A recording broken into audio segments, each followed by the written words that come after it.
Hare Krishna. Dear devotees, welcome to today's video. In this video, now we will resume the discussion on Navavida Bhakti. We know that there are 9 processes of devotional service established and given or spoken by Prahlad Maharaj. In that 9, we have already covered 5. Which are those 5? Shravanam, Kirtan, hearing, Kirtanam, glorifying, Smaranam, remembering, Padasevanam, worshipping the feet of the Lord or that which is connected to the feet of the Lord, and Archanam, offering our worship. Today, we will be discussing about the 6th, and which is Vandanam. Vandanam is a conversation that will transform our life. In this holy month of Shri Purushottama and day 16, we are in day 16, So in the day 16, let us make some conversation which will transform our life. Most of the people, not just most, everyone, we talk. Even those who are deaf or those who are mute, they also converse, they also talk. They may not be speaking through their tongue, but they may be speaking through their actions. So we speak to our friends, we speak to our family members, we speak to our colleagues, we speak to strangers. Online speaking. DM me and somebody DMs and immediately the conversation begins. Some customer comes to your shop and the conversation begins. And the speaking, the talking, everything begins. But very few people, they know how to converse, how to talk, how to speak with Krishna, with God. And that is why Vandanam is one of the most intimate form of bhakti. It is not just external. It is something intimate, very, very dear. Because Vandanam is not merely reciting the prayers. Oh, I have memorized Gayatri Mantra. Om Bhur Bhuvasu, and that. It is not just recitation. It is something more. It is opening the heart before Bhagavan without hiding anything, without disclosing everything. Opening. And that opening is the beginning of our spiritual endeavors, of our bhakti life. Now let's see what is Vandanam meaning, what it means. So Vandanam means actually offering prayers or glorifying the Lord or heartfelt submission. But its deeper meaning is developing a real conversation with Krishna. Not a performance. It is not a ritual. It is not memorized speech. Like convocation, right? You go to your convocations and there is sometimes memorized speech. Recently, in Tamil Nadu, there was a newly elected chief minister. And that newly elected chief minister, he was reading out his oath, the oath taking ceremony. But in the oath, he started adding few points. In one sense, it can come from your heart. In another sense, it is not as per the rules mentioned. What is been written, that is only to be spoken. And he had memorized what is to be spoken. So, the conversation with the Lord, Vandanam, is not just reading out which has been already there in your head. It is not reciting. It is not one-way communication. It is a conversation. Now comes the modern tragedy. What difficulty we are facing in modern life. Today, people have thousands of followers. You check your Instagram, you are having much more than mine. I am nowhere near also. So Instagram followers are there, but nobody, there is no one that can completely open, we can open our heart to. We don't have that person. People post everything, yet they hide their real fears. People share updates. Oh, I am at this place, I am doing this, I am this. And But are they sharing their struggles? I'm not talking about, oh, I have get into this new room and the AC is not working. I'm not talking about those vlogs. I'm not saying, I was walking and suddenly light went off and blew. I'm not talking about that struggle. The internal one.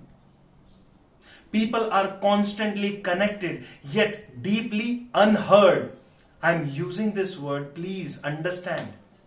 People, they are speaking and speaking, and they are still remaining unheard.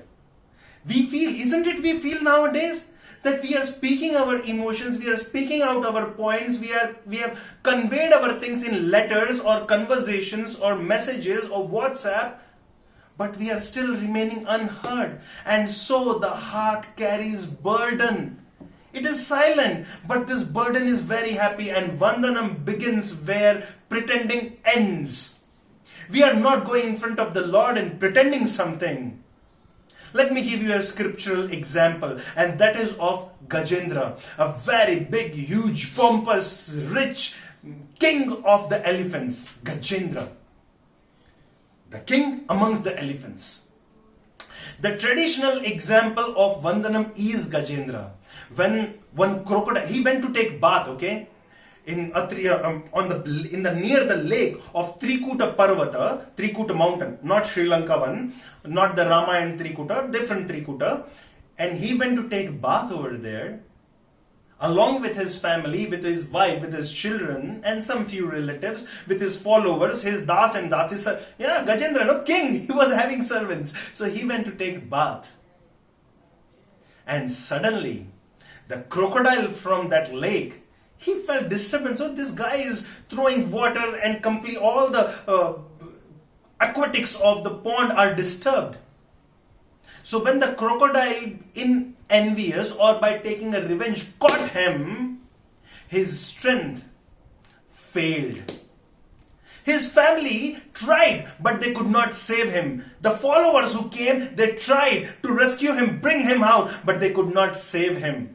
His own power, he just blasted his power with all the adrenaline running inside his body to bring him outside. But the grasp of crocodile could not be moved, and he could not save himself. And when every material support collapsed, he prayed. We see many a times that our material supports, they collapse. And suddenly we start crying. But here, Gajendra, he started his prayers. Not because prayer was his last option, no. That was not the case. Prayer was not just his last option, but because he finally remembered his eternal shelter. And in Srimad Bhagavatam, Gajendra offers his heartfelt prayers to the Supreme Lord and Bhagavan personally. He speaks, Om Namo Bhagavate Tasmai. O Supreme Personality of God, and whoever he may be. Because generally we say, Om Namo Bhagavate Vasudevaya. The Supreme Lord responds. Krishna responds because he is Vasudev. We don't know yet. Gajendra doesn't know who is Supreme Lord. So in Bhagavatam, when you read Gajendra Stuti, Gajendra Stotra, it starts with Gajendra Uvacha, Om Namo Bhagavate Tasmai, and wonderful prayers goes on. He was not knowing who is Bhagavan, but the heartfelt prayer because of which the Lord had to respond.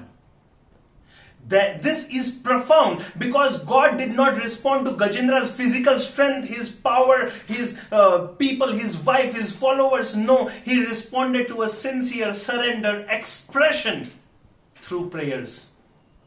My Guru Maharaj, he gives this example multiple times. And Srila Prabhupada has written this in the purports of Srimad Bhagavatam. That as Gajendra was caught by the crocodile, we are caught by Maya. Everyone's Maya is different. Somebody is caught with lust, somebody is caught with anger, somebody is caught with greed, somebody with pride, with illusion, with envy, somebody is just caught with self-praise. Generally, people have started calling this as self-love. When it gets transformed to self-obsession, we may not know. So we are caught.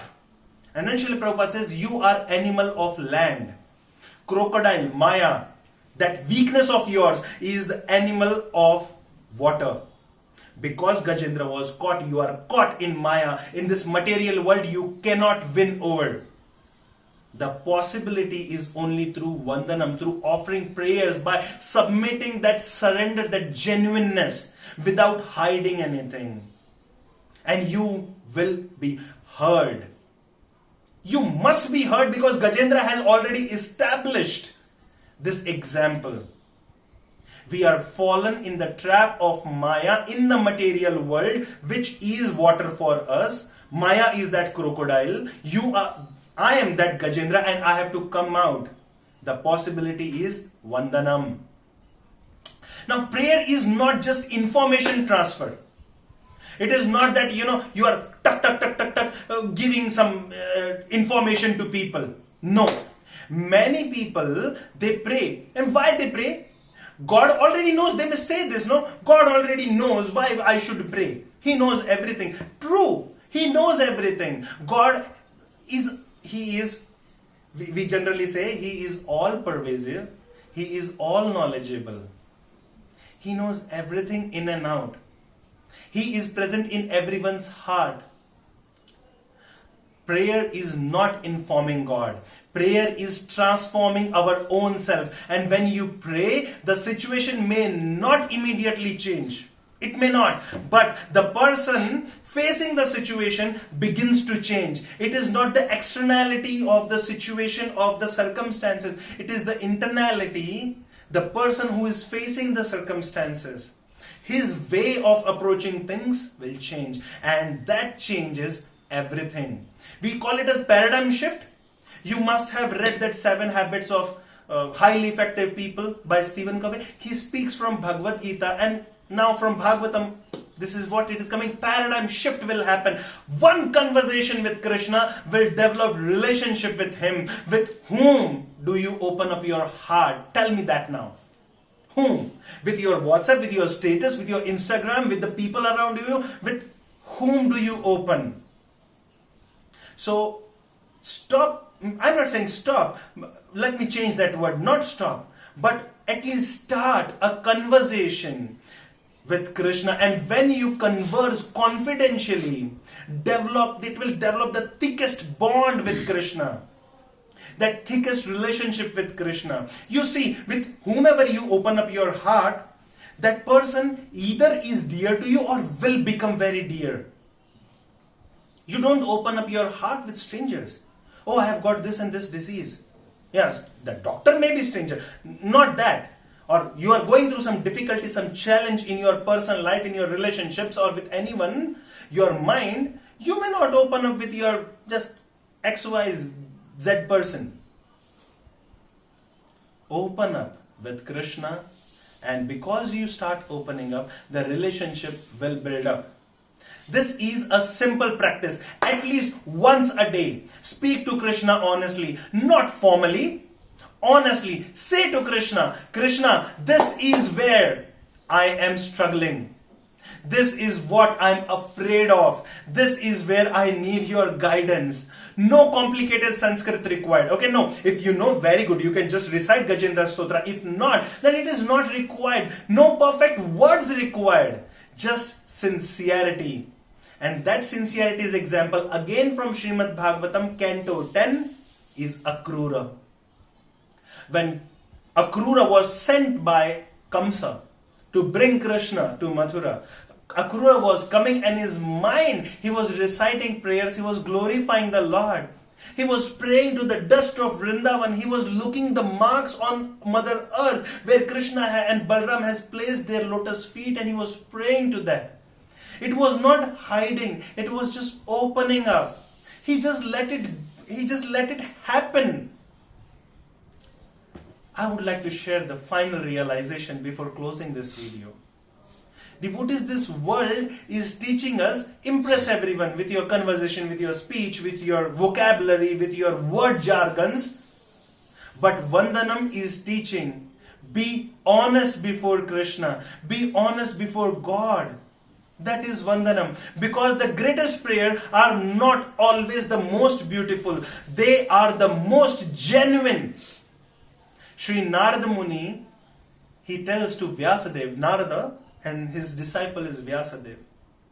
He says that you have not glorified the Lord properly in the scriptures. You might have written Mahabharata, you have definitely given the 18 Puranas, divided the Veda into 4, and then the Upanishad and Upapuranas and many so on and so forth. But the real conversation where devotee can open up his heart to the Lord, that devotion is still missing.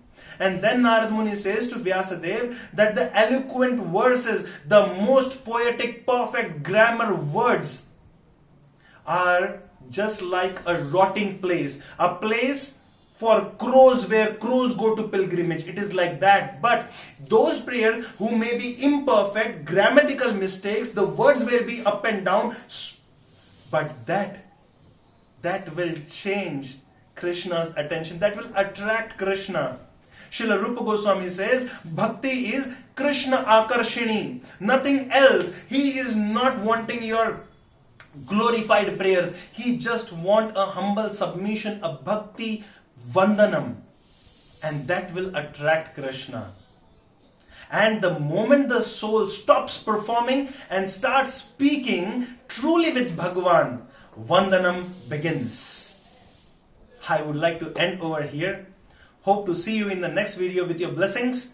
Till then, keep chanting, keep doing Vandanam. Shri Purushottam Maas ki Jai. Vandanam Seva ki Jai. Shri Gajendra ki Jai. Akhrur ji ki Jai. Srila Prabhupada ki Jai. Nitai Gaur Sitanath Premanande. Hari Hari Hari.